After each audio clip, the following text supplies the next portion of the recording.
Assalamualaikum warahmatullahi wabarakatuh. Apa kabar teman-teman semua, anak-anakku, calon peserta didik SMK Negeri 1 Luragung. Ibu harapkan semuanya dalam keadaan sehat dan tentunya yang sedang sakit juga segera disehatkan. Yang sehat tetap jaga kesehatannya, tetap jaga prokesnya, jangan lupa untuk selalu pakai masker, hindari kerumunan dan juga selalu mencuci tangan, seperti itu ya. Nah, alhamdulillah ibu sangat senang sekali dan bangga sekali dapat bertemu dengan generasi milenial, para penerus bangsa, meskipun ya agak sedih ya karena kita tidak bisa bertemu secara langsung, tidak bertemu secara tatap muka melainkan secara virtual seperti ini. Tapi tak apa, karena di masa pandemi ini kesehatan kita adalah yang nomor satu. Tidak bertemu secara langsung bukan artinya kita tidak bisa mengenal ya. Dari itu perkenalkan, nama Ibu Rukmini Pujayanti.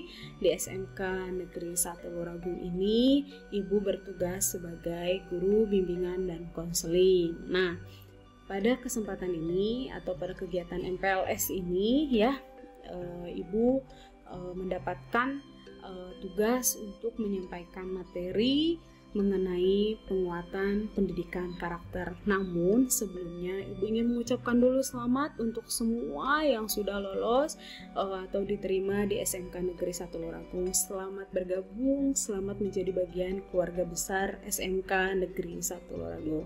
Nah, teman-teman atau anak-anakku semua, di abad 21 ini atau lebih sering dikenal dengan kalian tuh biasanya disebutnya generasi milenial ya. Nah, tentunya juga dalam pendidikan juga diharapkan para generasi milenial ini memiliki hal-hal yang harus dimiliki atau kompetensi-kompetensi yang harus dimiliki di pendidikan abad 21 ini. Nah, apa sih kompetensinya di pendidikan abad 21 ini yang dituntut bisa dimiliki oleh para peserta didiknya? Yaitu yang pertama adalah karakter, yang kedua adalah kompetensi, yang ketiga adalah literasi. Nah, karakter, sering ya dengar kata karakter. Ayo, ada yang tahu apa itu karakter? Oke, karakter itu adalah cara berpikir, cara berperilaku yang menjadi ciri khas setiap individu dalam hidup bermasyarakat, berkeluarga, maupun berbangsa dan bernegara. Beda-beda ya, setiap orang itu pasti beda-beda karena individu itu adalah unik, gak akan ada yang sama, berbeda. Nanti dari 500 sekian yang diterima tentunya ada 500 karakter yang berbeda juga, 500 cara berpikir yang berbeda juga, seperti itu. Nah, individu yang berkarakter baik itu biasanya dia sudah mampu membuat keputusan, nah, dan siap mempertanggungjawabkan akibat dari keputusan tersebut. Nah, menurut Likona, karakter berkaitan dengan konsep moral, sikap moral, dan perilaku moral. Jadi seseorang yang berkarakter baik itu dia akan didukung oleh pengetahuan tentang kebaikan, keinginan untuk berbuat baik dari dirinya sendiri, dan juga melakukan perbuatan kebaikan. Nah, sedangkan menurut Bapak Anies Baswedan, karakter itu ada dua, karakter moral dan karakter kinerja. Moral itu seperti seseorang itu jujur, ramah, sopan santun, tanggung jawab. Sedangkan kinerja itu seseorang itu tangguh, kerja keras, disiplin. Nah, dari keduanya ini tentunya akan sangat berkesinambungan atau harus seimbang dimiliki oleh seseorang. Gak mungkin kan kita pintar tapi kita juga pemalas, mungkin nggak? Atau misalnya kita pintar tapi kita tidak menyukai tantangan gitu ya, rasanya itu tidak seimbang. Nah, yang kedua adalah kompetensi. Nah, di abad 21 ini atau di pendidikan di abad 21 ini diharapkan memiliki 4 kompetensi atau biasa dikenal dengan 4C. Yang pertama, critical thinking. Apa hayo? Yaitu berpikir kritis. Yang kedua, kreatif. Yang ketiga, komunikatif. Dan yang keempat adalah kolaboratif. berpikir kritis. Nah, nanti ketika menerima pembelajaran dari guru, diharapkan teman-teman itu tidak hanya diam-diam saja, iya saja, tidak ngerti iya, ngerti juga iya gitu ya.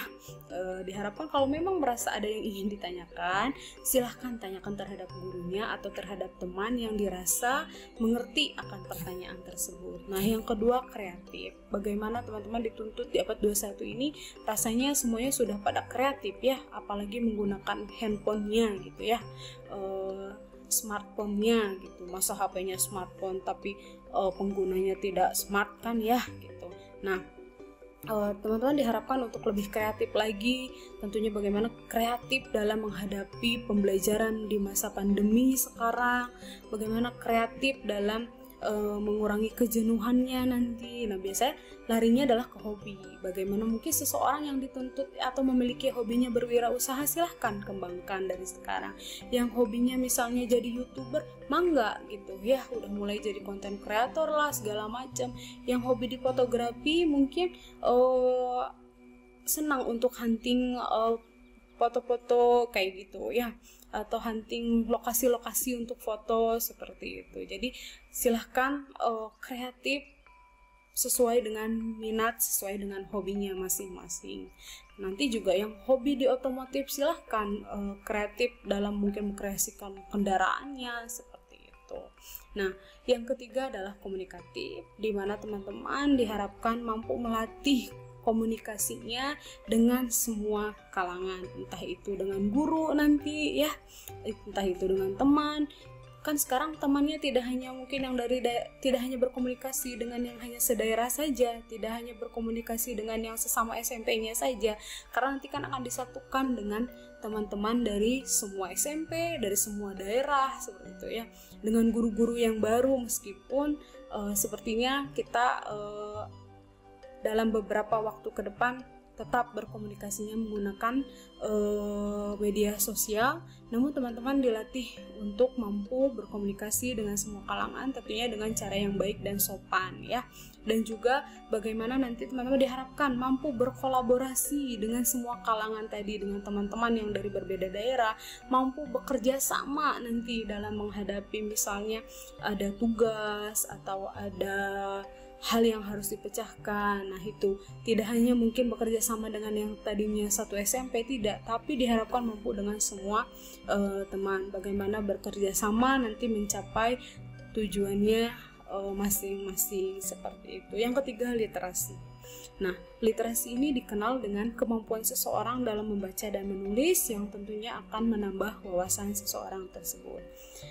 Zaman sekarang rasanya minat membaca itu sebetulnya tinggi gitu ya, tapi daya bacanya rendah. Kok gitu sih Bu? Iya, karena apa? Kita tuh betah biasanya berlama-lama buka media sosial, baca-baca berita di media sosial, atau misalnya chattingan dengan seseorang gitu ya di media sosial, atau chatting grup sampai berlama-lama, sampai berjam-jam, rasanya betah-betah saja gitu. Tapi ketika berhadapan dengan buku, justru ada yang mudah ngantuk, bahkan ada yang mungkin tidak tertarik sama sekali. Nah, itu bedanya ya. Nah, dari ketiga komponen itu yang dinomorsatukan adalah apa? Karakter ya. Karena apa? Pendidikan karakter ini melibatkan 3 aspek: pengetahuan, perasaan, dan tindakan. Nah, tanpa ketiga aspek ini, pendidikan karakter tidak akan efektif ya. Nomor 1 adalah karakter. Apa sih gunanya seseorang berpendidikan tinggi, seseorang berpengetahuan luas, tapi sikapnya, perilakunya kurang baik? Rasanya tidak seimbang, karena bagaimanapun seseorang akan dinilai itu berdasarkan perilaku dan cara dia bersikap terlebih dahulu, seperti itu ya. Nah, tadi kan kita sudah dengar bagaimana pendidikan di abad 21 mengutamakan karakter. Nah, sekarang gimana caranya supaya karakter kita itu meningkat atau dilatih untuk lebih baik lagi seperti itu? Ada 2 yang bisa kita lakukan, yaitu melatih atau meningkatkan kecerdasan emosional kita. Yang kedua adalah meningkatkan kecerdasan spiritual kita. Nah, hanya 2 yang Ibu bahas ya kecerdasannya. Nah, kecerdasan emosi ini adalah bagaimana seseorang itu memanage emosionalnya, bagaimana dia menghadapi tantangan dengan cara yang baik gitu ya. Karena kecerdasan emosional ini adalah bekal seseorang dalam menyongsong masa depan. Seseorang akan lebih mudah untuk berhasil jika memiliki kecerdasan emosional. Ia akan mudah menghadapi segala tantangan dalam misalnya bekerja sama, tantangan misalnya nanti ketika menghadapi kesulitan gitu ya. Dia akan mampu menyesuaikan dengan semua tantangan tersebut atau semua rintangan tersebut. Biasanya gimana sih seseorang yang atau memiliki kecerdasan emosional yang baik? Nah, biasanya kayak gini, dia itu orangnya lebih husnudzon atau berbaik sangka, ramah, perhatian sama lingkungannya gitu ya. Kalau ada sedikit perubahan di temannya, dia ngerti, oh ini kayaknya teman saya ada sesuatu nih yang sedang dirasakan seperti itu. Terus dia ramah gitu ya, menyukai tantangan, yaitu biasanya dia sadar kalau misalnya apapun yang mau dia capai atau dia inginkan pasti ada tantangannya, pasti ada resikonya. Sebaliknya, seseorang yang belum memiliki karakter yang baik atau yang perlu ditingkatkan lagi, dia biasanya akan mudah menyerah gitu ya, tidak suka tantangan, males gitu. Terus biasanya kalau terjadi sesuatu dalam dirinya, hal yang buruk gitu, dia tidak menyadari, oh ini salah saya, nggak kayak gitu. Biasanya dia akan, nih gara-gara si ini nih saya jadi kayak gini, kayak gitu. Nah, berarti dia belum memiliki karakter yang baik seperti itu. Nah, yang kedua itu ada kecerdasan spiritual. Bagaimana dia terikat dengan atau terkait dengan Tuhan atau Allah Subhanahu wa Ta'ala. Bagaimana dia melakukan hal-hal yang disukai oleh Allah atau terkait dengan hal-hal yang disukai oleh Allah dan terkait dengan hal-hal yang kurang disukai oleh Allah. Dia akan melakukan hal-hal yang disukai oleh Allah dan menjauhi apa yang tidak disukainya, kayak gitu. Ingat ya, karakter itu teman-teman adalah pendorong, pemicu kita. Optimis itu penentu kesuksesan kita. Dan keimanan yang kita punya menjadi kekuatan dalam mencapai kesuksesan kita. Nah, mulai dari hari ini saya harapkan, ibu harapkan kita semua, tidak hanya ibu mengajak kalian, tapi kita semua menjadi pribadi yang baru. Mari menjadi pribadi yang baru, mari mulai untuk menjadi pribadi yang baru yang selalu memiliki kemauan untuk memperbaiki diri setiap harinya, kayak gitu ya, karena kuncinya ada di diri sendiri. Nah, teman-teman, karakter yang kita bentuk selama bersekolah atau nanti yang didapatkan di sekolah tentunya akan sangat bermanfaat dan dibutuhkan di dunia kerja. Karena di dunia kerja tidak hanya dibutuhkan pengetahuan yang baik yang berbentuk nilai dan angka, tapi juga bagaimana seseorang itu bersikap, berperilaku menghadapi pekerjaannya atau menghadapi lingkungan kerjanya. Terutama untuk nanti anak-anakku yang di SMK itu nanti diharapkan lulusannya mampu diserap secara langsung oleh dunia industri atau mampu bekerja setelah lulus dari SMK. Itu pasti sangat dibutuhkan. Bagaimana nanti teman-teman harus punya sikap yang baik, yang bertanggung jawab terhadap pekerjaannya, disiplin, menyukai tantangan dengan cara selalu belajar untuk hal-hal yang baru, dan juga bagaimana dia perhatian terhadap lingkungan kerjanya, bagaimana dia menghadapi kondisi mungkin nanti akan ditemukan juga berbagai konflik dengan atasan, konflik dengan teman kerja, bagaimana dia menghadapi hal tersebut seperti itu ya. Jadi kedua hal ini harus kalian miliki, karena tadi juga ibu sudah sampaikan di awal, rasanya percuma kalian memiliki pengetahuan atau nilai pengetahuan yang tinggi, angka nilai di rapot yang tinggi, namun tidak ditunjukkan dengan perilaku atau sikap yang baik seperti itu. Nah, anak-anakku semua, Itu saja yang bisa Ibu sampaikan pada kesempatan kali ini.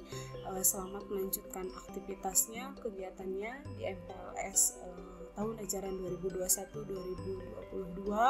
Selamat bergabung dengan kami, selamat untuk bersosialisasi dengan teman-teman yang lain. Tetap jaga kesehatan, perketat prokesnya karena sekarang kita juga sedang PKKM. Jangan lupa selalu pakai masker, cuci tangan, dan jaga jarak. Tingkatkan imun dan iman. Kita semua jadilah generasi milenial yang bahagia dan cerdas. Terima kasih. Wassalamualaikum warahmatullahi wabarakatuh.